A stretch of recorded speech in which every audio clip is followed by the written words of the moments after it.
이번 시간에는 서비스의 분류에 대해서 정리를 하도록 하겠습니다. 여기서는 먼저 서비스 분류에 대한 개념을 먼저 우리가 좀 정리를 해보도록 하겠고요. 그 다음에 서비스를 분류함에 있어서는 몇 가지 기준을 가지고 우리가 분류를 하게 되는데, 그 기준을 좀 보면은 운영 차원에 따른 운영 차원에 기초한 그런 서비스 분류를 해보도록 하고, 또 유형성 수준이 어느 정도냐를 가지고 서비스 분류를 알아보도록 하겠습니다. 세 번째는 시간 단계별 측면에서 우리가 또 서비스를 한번 분류를 해보고, 마지막 네 번째로는 행위 주체가 어떻게 되느냐. 그래서 행위 주체를 바탕으로 한 그러한 서비스 분류를 알아보도록 하겠습니다. 서비스 분류와 관련해서 서비스 분류의 개념을 먼저 한번 좀 정리를 해볼까요? 서비스 종류에 따른 그런 분류는 서비스 산업의 다양성, 또 이질성, 광범위성에 따라서 차이가 있기 마련입니다. 그렇기 때문에 현재까지 여러 가지 의견들이 있긴 하지만은 일반적으로 우리가 서비스를 분류하려고 그러면은 크게 한 세 가지 기준을 가지고 분류를 하고 있다라고 이렇게 볼 수가 있겠습니다. 그 세 가지라고 하는 게 바로 의미론적인 분류, 시간적인 분류, 그다음 행위 주체별 분류, 이렇게 우리가 구분을 해볼 수가 있겠습니다. 레스토랑 서비스의 경우에는 현실적으로 한 종류의 서비스가 다른 몇 가지 계통의 서비스를 포함을 해서 동시에 이루어지는 그런 경우들이 많습니다. 실질적인 서비스는 몇 개의 서비스가 혼합되어져서 집합체 형태로 존재한다고 볼 수가 있는 것입니다. 이와 같이 분류 체계 외에 또 다른 고객 처리, 또 소유물 처리, 정보 처리 등 투입 요소에 따른 그런 분류가 다양하기 때문에 우리가 서비스를 좀 더 쉽게 이해한다는 그런 측면에서 바로 이런 몇 가지 분류 기준을 가지고 서비스를 분류하고 있다라고 보면 되겠습니다. 자, 먼저 서비스의 분류 체계, 분류 기준을 가지고 우리가 정리를 좀 해보면요.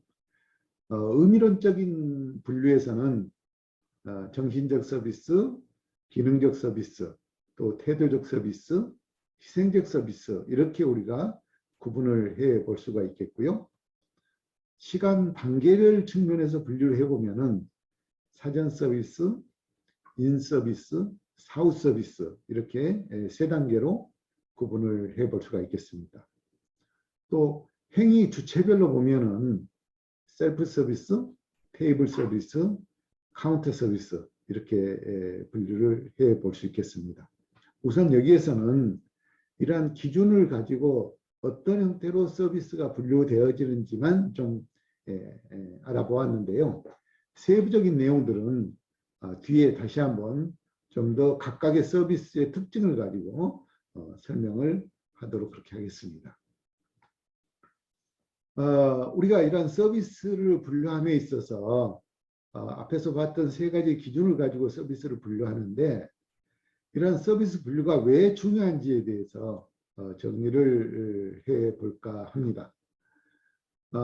산업이라고 하는 것은 모든 분야의 이런 생산적 활동 전반을 지칭하는 함과 동시에 전체 산업을 구성하는 각각의 부분, 다시 말해서 각 업종을 지칭하는 그런 용어로도 사용이 됩니다.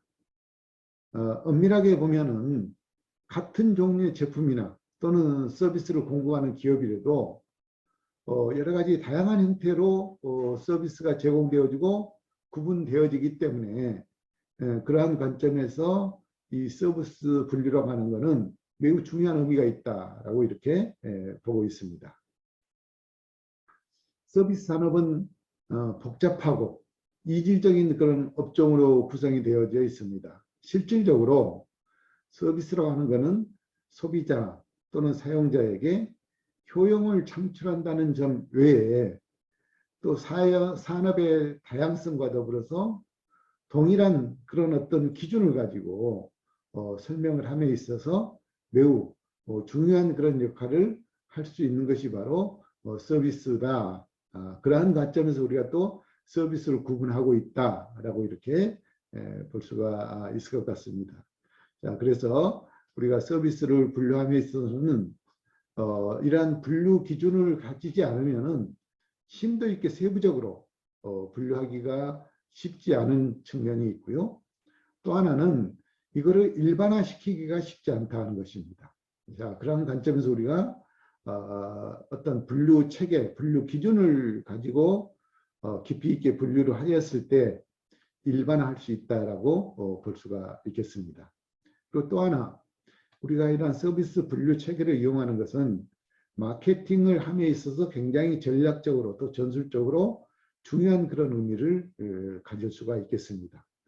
그래서 이러한 기본 토대를 바탕으로 함으로 인해서 특정 서비스에 대해서 정확하게 우리가 이해하면서 그런 개념들을 전반적으로 일반화시킬 수가 있고 또 산업 현장에서 적절하게 활용할 수 있는 그런 장점을 가지고 있다고 하는 측면이 서비스 분류에 중요한 의미가 있다고 볼 수가 있겠습니다.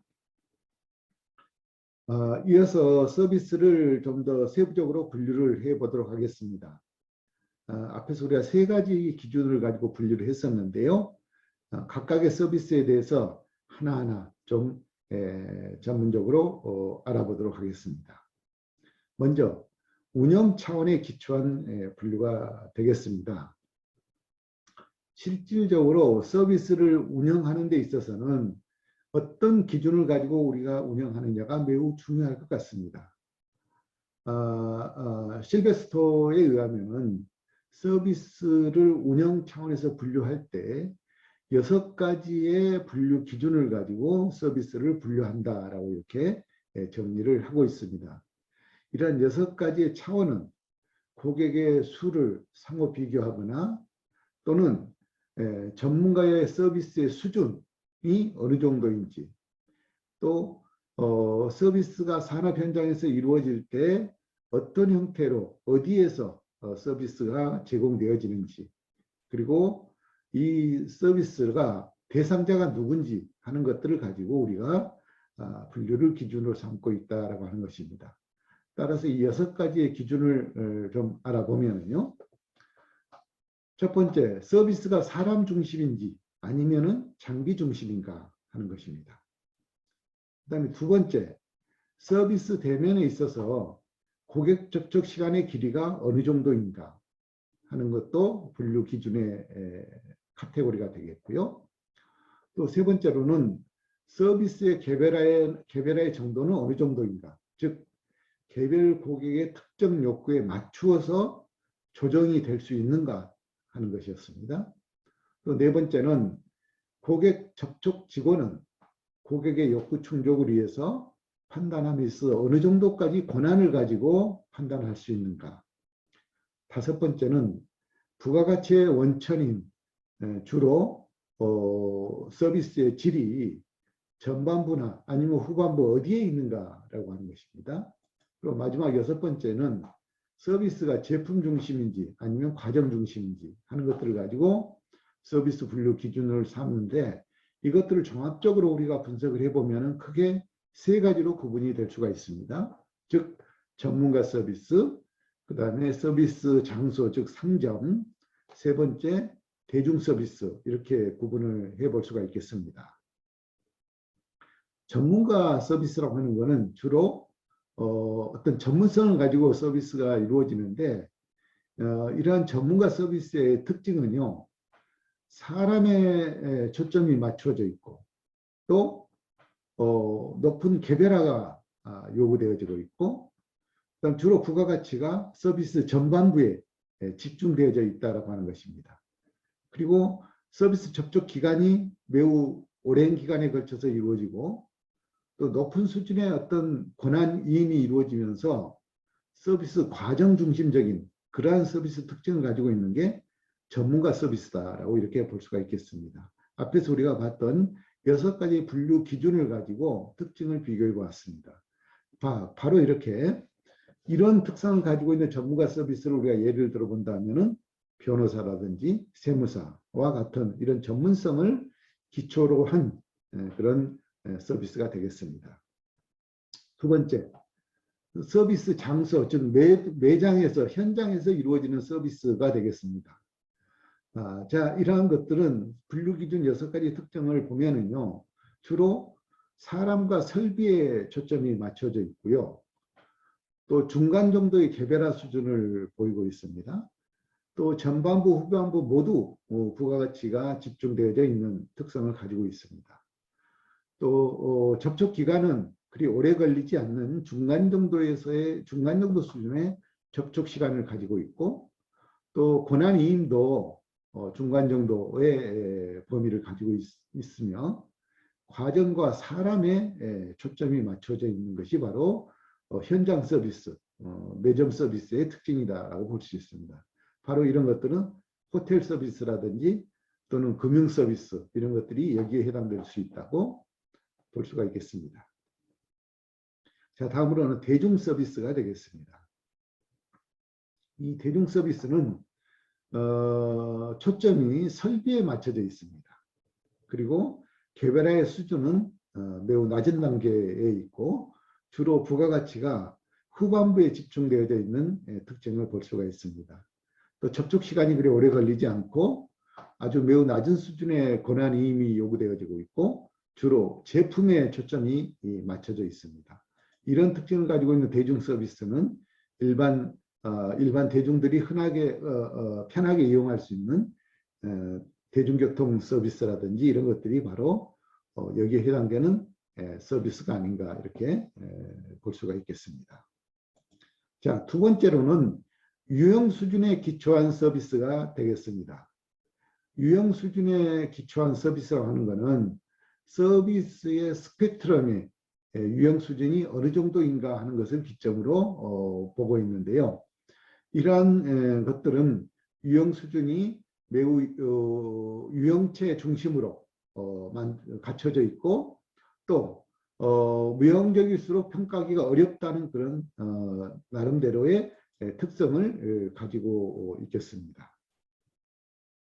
세 번째로는 의미론적 측면에 기초한 분류가 되겠습니다.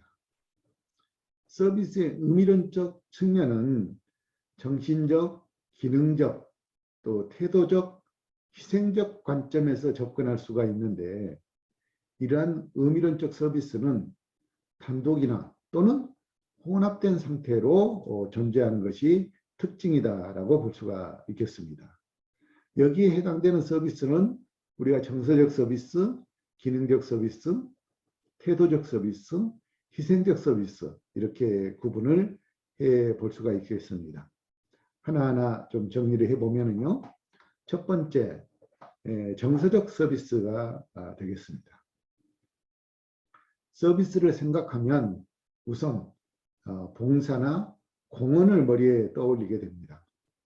이러한 것들은 육체적 노동, 또 전문적 기술의 제공, 지식 및 지혜의 활용 등을 의미를 하지만, 그 배경에는 다른 사람에게 유익함, 또는 사회에 기여함, 또 국가의 봉사함 등의 깊은 뜻을 가지고 있다고 볼 수가 있겠죠.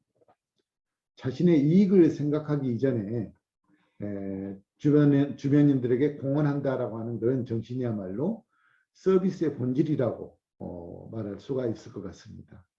타인에게 공헌의 결과를 이익으로 발생할 수 있도록 이렇게 하는 것이 바로 정서적 서비스의 기본이다라고 볼 수가 있겠습니다.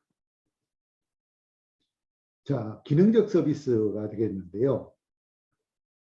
이 기능적 서비스는 고객으로부터 공통적으로 인정받는 그런 객관성과 또 안정성이 있는 어떤 편익의 제공을 의미하는 것이 바로 이 기능적 서비스가 되겠습니다. 기능적 서비스는 그 자체가 하나의 업무를 형성하고 있기 때문에 업무적 서비스라고도 우리가 이렇게 얘기를 하고 있습니다.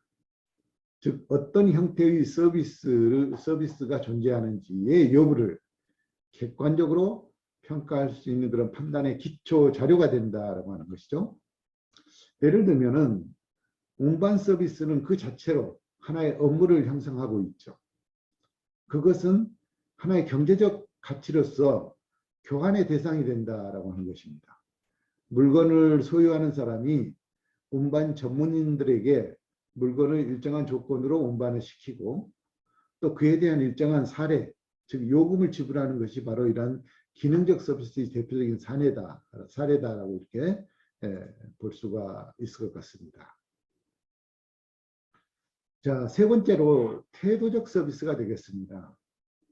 태도적 서비스는 판매나 또는 접객에 종사하는 담당자의 표정, 또 표현, 또 두발 상태라든지 옷 맵시, 동작, 자세 등의 적합 유무에 따라서 우리가 서비스의 품질을 결정하게 되는데 바로 이런 것들이 태도적 서비스의 대표적인 내용들이다라고 보면 될 것 같습니다. 즉 동일한 상품 및 서비스를 구입할지라도 고객이 얻는 만족도가 크게 달라지는 경우들이 있는데 바로 이러한 이유들은 이러한 태도적 서비스가 어떻게 작용하느냐에 달려있다라고 보는 것입니다. 고객의 입장에 있어서는 접객 서비스 하는 사람의 태도나 또는 구입이나 이용할 때의 그 당시의 조건들이 바로 이 서비스의 만족도를 결정하는 주요 요소로서 작용을 하는 것이고 바로 이러한 것들이 바로 이 태도적 서비스의 가장 큰 힘이다라고 이렇게 볼 수가 있겠습니다. 자, 이어서 의미론적 측면의 네 번째 요소로서 희생적 서비스가 되겠습니다. 희생적 서비스는 특정의 상품에 대하여 가격을 저렴하게 하거나 또는 무료로 제공하는 등 기업의 희생적 행위 자체가 바로 서비스다라고 하는 것이죠. 기업의 측면에서는 봉사정신을 발휘하면서 고객을 위해서는 보다 좋은 일을 한다라고 생각할 수가 있고 또 가격을 저렴하게 하거나 무료로 제공한다고 하는 것은 고객을 기쁘게 하려는 그런 희생적 서비스 행위가 동반됨으로 인해서 발생되는 서비스가 바로 희생적 서비스의 본질이다라고 볼 수가 있겠습니다. 자, 이어서 시간 단계별 측면에 기초한 서비스를 알아보도록 하겠습니다. 사전 서비스는 구매의사 결정 이전 단계에서 예약이라든지 또는 안내라든지 접객이라든지 주차 서비스 등과 같이 일어나는 이러한 서비스들이 바로 사전 서비스의 형태로 우리가 분류할 수 있겠고 현장 서비스 또는 인 서비스라고 하는 것은 서비스가 진행되는 과정 속에서 발생하는 그러한 요소들이다라고 볼 수 있으며 또 사후 서비스는 서비스가 진행된 이후에 주로 발생되는 그런 서비스 형태를 우리가 생각해 볼 수가 있겠습니다. 자, 이와 같이 시간적 측면에서 제공되어지는 서비스는 각각의 장단점들을 가지고 있습니다. 대표적으로 사전 서비스, 사후 서비스에 대한 장단점들을 우리가 좀 살펴보도록 하면요. 사전 서비스의 장점인 측면은 예약에 따른 그러한 예측이 가능한 서비스를 할 수 있다고 하는 장점을 가지고 있고요. 또 고객의 수요나 욕구를 정확히 파악할 수 있다는 것과 수요 창조가 가능하다고 하는 이런 장점을 사전 서비스에서 찾아볼 수가 있겠습니다. 그러나 사전 서비스의 단점을 우리가 생각해 보면은 강매한다고 하는 그런 인상을 줄 우려가 있다라고 하는 것입니다. 또 자신의 사정이 좋을 때만 이렇게 서비스를 제공한다라고 하는 이런 측면으로 이해되어질 수도 있고 또 많이 어려울 때는 심리적으로 고객들에게 부담을 줄 수 있는 그런 이미지를 가질 수 있다고 하는 측면에서 사전 서비스의 단점을 우리가 생각을 해볼 수 있겠습니다. 역시 마찬가지로 사후 서비스도 장단점을 가지고 있는데요. 사후 서비스의 장점을 보면은 사후 서비스가 좋다라고 하는 것은 사후 서비스가 좋다라고 하는 것은 결국 좋은 평가를 받는 데 있어서 매우 유리한 그런 조건을 갖는다는 것이고요. 또 클레임을 미연에 방지한다는 측면에서도 우리가 사후 서비스의 장점을 가질 수가 있겠고, 이용 후에 앙케이트를 사용하는 데 있어서도 이런 사후 서비스를 통해서 이런 자료들을 확보하고 활용할 수 있다고 하는 점이 장점으로 작용할 수 있겠습니다. 반면에 단점을 우리가 생각해 보면요. 다음 비즈니스로 이어지는 데 있어서 여부가 불확실하다고 하는 것입니다. 또 고객 지원에 있어서 비용이 의외로 많이 발생된다라고 하는 측면이 단점으로 우리가 생각해 볼 수가 있을 것 같습니다. 행위 주체별 측면에서의 서비스가 되겠습니다. 행위 주체별 측면에 기초한 서비스는 서비스의 실체성과 또 서비스의 성질이라고 하는 그런 관점에서 적객 서비스로 어떻게 우리가 유형을 갖추고 서비스를 제공하느냐 하는 관점으로 볼 수가 있겠습니다. 따라서 이러한 행위 주체별 서비스는 크게 세 가지로 우리가 구분해 볼 수가 있는데, 셀프 서비스, 테이블 서비스, 카운터 서비스로 구분을 해 볼 수가 있겠습니다. 먼저 셀프 서비스의 형태를 보면은요, 레스토랑업을 운영함에 있어서 인건비와 원재료비가 차지하는 비중은 전체 매출의 약 70%까지 절대적인 위치를 차지하고 있습니다. 그렇기 때문에 인건비의 비중을 줄이고 원가를 절감하자라고 하는 그런 개념에서 실질적인 운영에 셀프 서비스 방법을 도입하는 그런 레스토랑 업체들이 크게 늘어났고, 현재 많은 그런 기업들이 셀프 서비스 형태의 서비스를 제공하고 있습니다.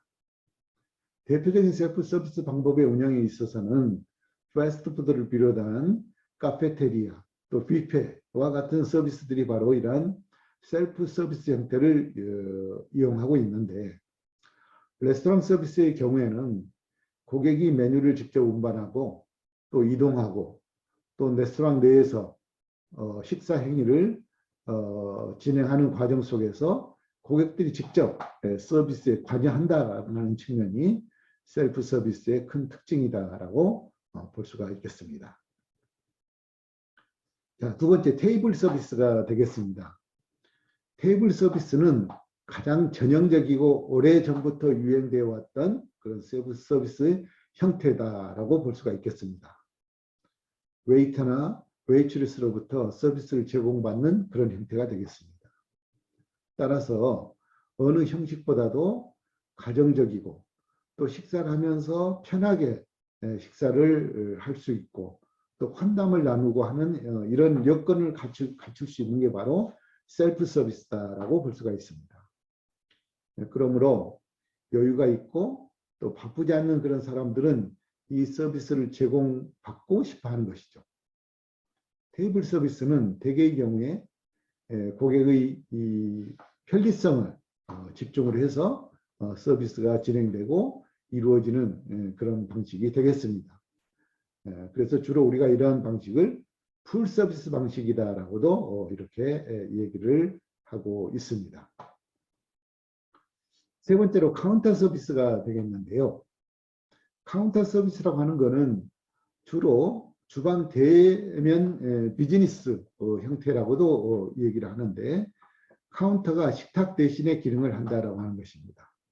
그래서 조리사로부터 직접 음식을 제공받는 그런 식사 형태가 되겠습니다. 주로 개방형 주방에서 이런 카운터 서비스 형태가 많이 이루어지고 있다라고 보면 되겠습니다. 자, 카운터 서비스는 종업원이 따로 없기 때문에 별도의 고객들에게 부담을 줄 필요가 없고요. 또 고객이 직접 음식의 조리 과정을 지켜보면서 좀 즐길 수 있는 그런 환경을 갖추고 있고, 또 위생이나 청결을 감지하면서 식사를 하기 때문에 매우 안정적인 그런 형태에서 신뢰감을 가지고 식당, 레스토랑을 이용하고 편리하게 이용할 수 있는 그런 특징을 가지고 있다라고 볼 수가 있겠습니다.